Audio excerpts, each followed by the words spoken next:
छौड़ी जिला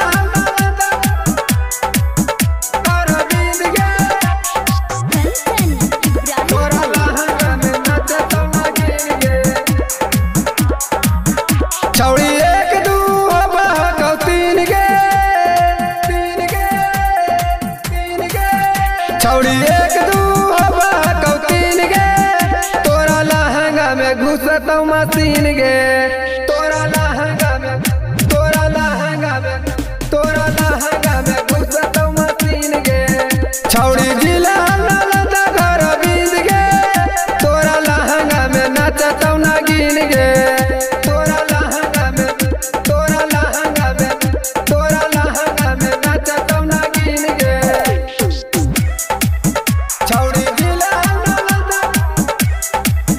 घर बीत गे तोरा लहंगा में नचतौ नागिन गे कत दिन से जमा हलो तोरो मशीन गे तेला गिरिश डालतौ चले लगतौ पीन गे कत दिन से जमा हलो तोरो मशीन गे तेला गिरिश डालतौ चले लगतौ पीन गे हम लेके बजेब जब बीन गे हम लेके बजेब जब बीन गे तोरा लहंगा में नचतौ नागिन गे तोरा लहंगा में नचतौ नागिन गे छौड़ी जिला नालंदा घर बीत गे तोरा लहंगा में घुसतौ मशीन गे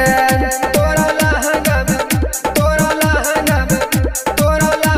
में घुसतौ मशीन गे छौड़ी जिला नालंदा घर बीत गे तोरा लहंगा में नचतौ नागिन गे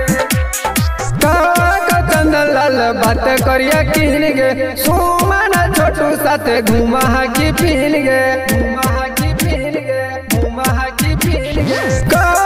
चंदन लाल बात करिया किन गे सुमन छोटू साथे घुमा की पीन गे गुड्डू देखे जाओ रात वाला सीन गे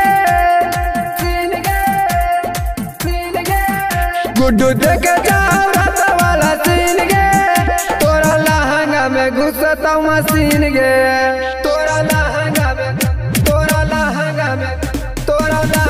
में घुसतौ मशीन गे छौड़ी जिला नालंदा घर बीत गे तोरा लहंगा में नचतौ नागिन गे तोरा लहंगा में नचतौ नागिन गे। Magahi recording studio Samastipur Sheikhpura.